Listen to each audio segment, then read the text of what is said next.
Off the top of your head, who is the most wasted character in My Hero Academia? Take a second, consider who it is, and then leave your answer down in the comments, because you will quickly see that there are plenty of characters who could be considered wasted. Now you may ask, what makes a character wasted? And listen, I've read My Hero so when I talk about these characters, just know this is coming from a My Hero Academia professor. A character in My Hero Academia is wasted when they have a lot of potential, but no time to use it. Exhibit A, we have Star and Stripe, Miss Wasted Potential herself.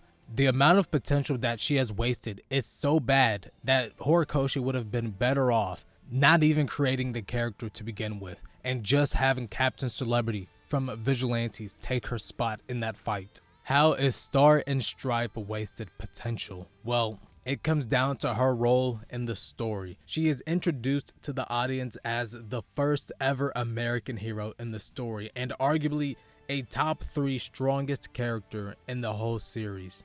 That right there alone is a lot to live up to. And ultimately, she was a jobber to showcase how strong Shigaraki is. And I have no problem with that at all. And then that's when you realize there's one problem with Star and Stripe. She left nothing behind worth caring about. The fight was cool, I loved it, but it's not even a top 10 in the series. The fight with Shigaraki would have ranked a lot higher if we saw her use her quirk more. This is a reality warping quirk that All For One has put on the level as One For All, and we have nothing to show for it besides a giant Susanoo. The fight with Star should have pushed Shigaraki to the edge, forcing him to unleash a mix of quirks and truly test his limits. Not only would this fight have elevated Star as a powerhouse, but also it would have given Shigaraki more credibility as a terrifying, adaptable, and unstoppable villain. And if you used her outside of this fight to talk to Deku, you can even have Deku envy Star and think about how her ability can basically make it to where if she touches Shigaraki, she can make him a good guy. Further emphasizing that even with One For All having all the power in the world, he still can't do everything.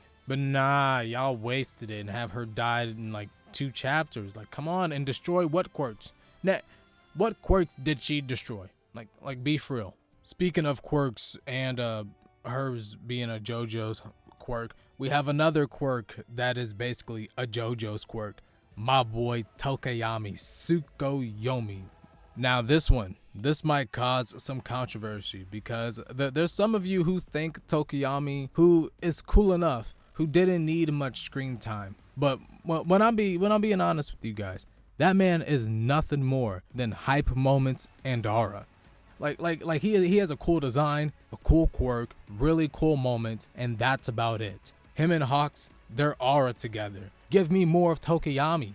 Like, dog, you had Uraraka. I'm sorry, I love you, girl, but Tokayami's quirk is a lot more useful, versatile. Come on, like, I was this close to adding Hawks onto the list, but since I'm already talking about him, he's gonna be like a 0.5 addition onto this list. Because if we had more Tokayami, we would have had more Hawks. Oh my god, I just thought of this while recording. Why didn't Tokayami have the rivalry with Spinner? Well, why was it Shoji? The entire mutant discrimination arc should have been Tokayami and Spinner. That Tokayami was bullied because he had a bird head, that his only friend was in Dark Shadow, and that's why he's so gloomy and antisocial, and Hawks ended up bringing him out and they ended up fighting discrimination. Like, come on, Hawks. The only reason why Hawks and Mirako rank so high in the top 10 is because they look human enough. I mean, they even have a whole discussion about Gang Orca being ranked the hero that most looks like a villain. Why wasn't he utilized more? Why isn't it talked about that Hawks is able to pass and be a top ranking hero because he looks human enough despite being a mutant? You even have a whole animal analogy about how birds eat lizards. Like, come on. Because honestly, the biggest flaw with My Hero is that there's not enough time with the world that you come to love and the characters that you also come to love. And I would have fixed that in one arc, the Dark Deku arc. Why was that arc 30 chapters long? I don't care who had Shonen Jump, what mandates you had. That arc was wasted. You could have had that arc go on for like what, 5 in real years and have like a whole bunch of mini arcs in that arc, because it's the entire world of Japan becoming a GTA Online server. It's covering 3 months of a post-apocalyptic war world that is overrun with villains that have been locked up in prison. Why, for the love of God, did we not spend more time with Class 1A searching for Deku, not finding him, looking for clues, fighting villains that have escaped prison? Come on! People like Bakugo, Shoto, Uraraka, Tokoyami, Ida. He should have teamed up with Stain. Yeah, because Stain was running around here free too. Endeavor, Hawks, Mirko, Edgeshot. They could have used a fight during this arc. Nejire could have used a fight during this arc. She's the only one of the big 3 to not have a solo fight. Like, this arc had so much potential. Expand the world of My Hero Academia. Like Horikoshi, my man. We could have spent more time with Ordinary Woman and shine a bigger light on a mutant discrimination, especially since you want to add it at the last minute in the final arc. All of those characters should have had a fight in this arc, fighting some villain. It didn't even have to matter. We should have seen them fighting. The Dark Deku arc is the most wasted arc in My Hero Academia, and that is not an opinion. It is a fact of life. You know, now that I think about it, the Dark Deku arc was really bad, okay? And it's because All For One was breaking free all of these prisons. I think he broke free like 13, and not one of them had my boy Getten chilling in it. Oh, brother! Yeah, I bet you boys forgot about my boy Getten, unarguably the coldest villain in My Hero Academia. My boy has so much aura, just cool personified, and yet he was wasted, which is pretty common with Horikoshi. He makes cool characters, doesn't utilize them. Mirko, she'll be on a part 2, pretty sure. But Getten, why did I pick him? Well, if you guys didn't know or didn't remember, he is a part of the Todoroki family. His ability allows him to manipulate water and turn it into ice. He can't make ice like Shoto and Dabi, but he can manipulate it. Theoretically, take in Shoto and Dabi's ice and using it against them. Why was he not broken out of prison? Mind you, this man is able to manipulate water and ice on a city level scale and has been able to go toe to toe with Dabi. The main reason why Getten is on this list is because I wanted to see him fight more. Like, come on, everyone and their mama loves a good old fire and ice battle. And this was Horikoshi's one chance to give us an excellent showcase of his art. But he didn't do that. It was like a couple panels long.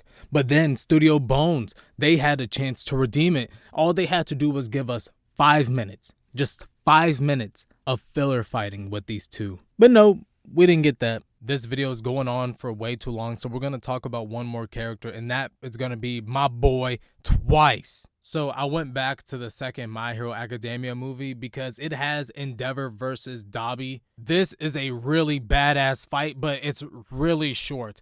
And Endeavor wins the fight, obviously. But it turns out that these guys are Twice clones. And as far as I know, Twice has only done that once. They have only done this once. What they are doing is a highly dangerous mission, and they just had clones do it for them so they don't get caught. Twice should have been utilizing his clones to make copies of everyone, to go out on missions, fight heroes, lose, win, who cares? It would have been a Twice clone the whole time. Would have gotten old? I don't know, but it would have made Twice's whole thing about making infinite clones that much more dangerous, because he keeps making these clones that are just as strong as these villains, and you can never tell. And having an infinite amount of those would have been even scarier, which would have made killing him that much more heartbreaking. I don't know, like the whole thing with Twice and Hawks and him dying and making, like, his whole thing was cool, but numerous amounts of clones to just put our kids and heroes in random fights, that would have made the whole thing about him making infinites that much cooler. I don't know, that's how I see it. But who do you think is the most wasted character in My Hero Academia? Do you agree with anything in my video, or do you think I'm just wrong and don't know what I'm talking about? Leave it down in the comments. I read them all. Trust me, I do. I read them all. I try to reply to them all too. And let me know. I'm gonna make like a Patreon or something. I don't know. Just like let me know what I should do. If you donate like $1, you could do like video suggestions or something. But I'll see you guys in the next video. Deuces.